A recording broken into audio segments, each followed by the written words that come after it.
स्वामी रामानंद तीर्थ मराठवाडा विद्यापीठामध्ये डॉक्टर राजेंद्र गुणारकर लिखित नवी लिपी कविता संग्रहावर चर्चा घेण्यात आली। व्याख्याते डॉक्टर अशोक नारनवरे हे होते, तर व्यासपीठावर doctor Dilip Chavan, doctor P Vitthal, doctor Mulwad हे होते। जवळच्या लोकांकडे आपण दुर्लक्ष करतो। राजेंद्र गुणारकर हे खूप कमी लिहिणारे लेखक आहेत, पण जे लिहितात ते बऱ्यापैकी मौलिक लिहितात असं माझं त्यांच्याविषयी समज आहे आणि त्यामुळे हा संग्रह सुद्धा आपल्याला आवडेल। या संग्रहामध्ये फार कमी कविता आहेत, म्हणजे तो संग्रह जर तुम्ही पाहिला तर छोटेखानी संग्रह आहे, पण तो खूप महत्त्वाचा आहे। आपण तो जरूर वाचावा। हस्ताक्षर प्रकाशन गृह संग्रह आहे 2001 मध्ये। आता या कविता ज्या आहेत गुणारकरांच्या त्या काळातल्या त्या कविता आणि कुठल्याही कवीची प्रकृती असते। ती कवीची प्रकृती कशी आहे, मग या कविता कशा आहेत तर आपण एक बघूया। आंबेडकरी जी कविता आहे, ज्याला सुरुवातीला आपण दलित कविता म्हणतो, त्याला आता नाव दिलं आंबेडकरी कविता। ही आंबेडकरी कविता अलीकडच्या काळामध्ये नामदेव ढसाळ त्यांची जी विद्रोहाची परंपरा आली आपल्या कवितेची, त्याच्यामधली आक्रमक वृत्ती,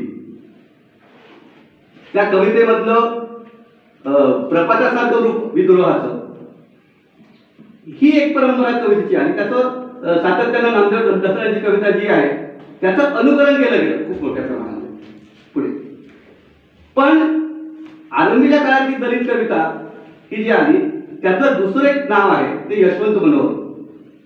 यशवंत मनोहर यांची जी कविता आहे त्या कवितेची भाषा, त्यांचा विद्रोह आहे पण भाषा जी आहे ती अत्यंत सौष्ठवपूर्ण, संयमित आणि एक सवर्ण कवीची जशी भाषा आहे त्या सारखी भाषा, वैचारिक समज असलेली भाषा, समंजस भाषा, अशा परिपक्व समंजस भाषेतून यशवंत मनोहर यांची कविता आली। विद्रोह आहे पण भाषा बदलली। ढसाळांची भाषेचं विद्रोही रूप आणि यशवंत मनोहर यांच्या भाषेचं रूप फरक आहे।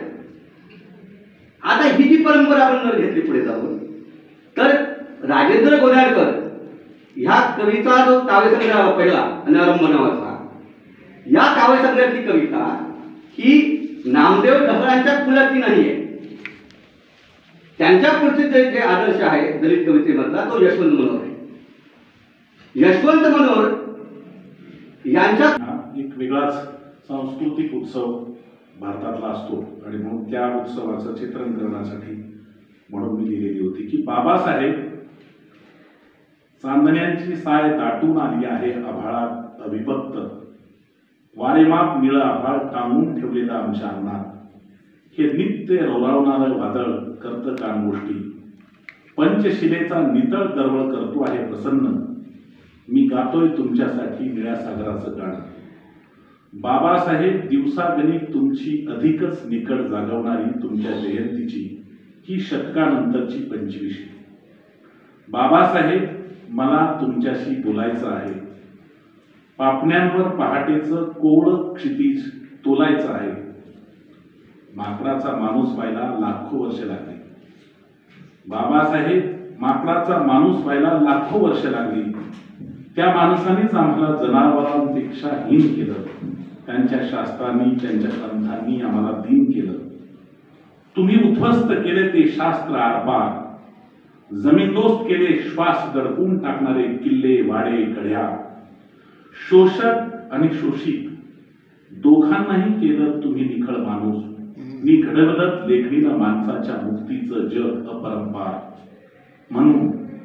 म्हणून ही जयंती माणसांच्या गौरवाची, जयंती अभिमानाची, जयंती स्वाभिमानाची, जयंती आईच्या ममतेची, जयंती आभाळाच्या समतेची, जयंती रोमारोमात भिनत जाणारी, जयंती मनामनात रुजत जाणारी, जयंती श्वासाश्वासात फुलत जाणारी।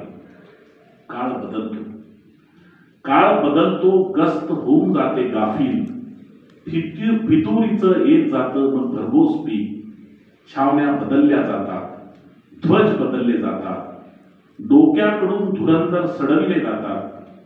बाबासाहेब चलनात खोटी नाणी वाढली की खऱ्या नाण्यांना बाद करतात। बाबासाहेब चलनात खोटी नाणी वाढली की खऱ्या नाण्यांना बाद करतात। तसं आता झालं आहे। खोटे आहे तुपाशी, गरीबाकडे नसावेत पैसे दुपारी, तशी चळवळ झाली आहे उपाशी. बाबासाहेब सगळ्या गारव्यांच्या सावल्या बदलत गेल्या दिवसांबरोबर. ओघवत्या लाटेत वाहत आलो इथवर बाबासाहेब. किती किती प्रदेश उन्हाचे सावलीशिवाय तगमगतायत. अखेरच्या दिवसात असं म्हणताना तुमच्या डोळ्यात येत असे पाणी. तेच पाणी आज अंतःकरणात जळतं आहे. माझं मन वाळू होऊन वाळवंटातून पळतं आहे.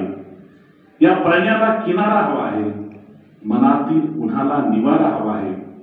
बाबासाहेब तुम्ही सांगितलं, बाबासाहेब तुम्ही सांगितलं, धर्म मोठा नसतो, देश मोठा असतो. बाबासाहेब तुम्ही सांगितलं, धर्म मोठा नसतो.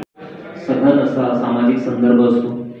तो संदर्भ जर लुप्त होत गेला तर त्या भाषा अस्तित्वात राहणार नाही, ती भाषिक संस्कृती अस्तित्वात राहणार नाही, तो भाषिक समाज अस्तित्वात राहणार नाही. मराठीच्या अस्तित्वाचा प्रश्न हा तिच्या या व्यापक संदर्भांच्या अस्तित्वाचा प्रश्न.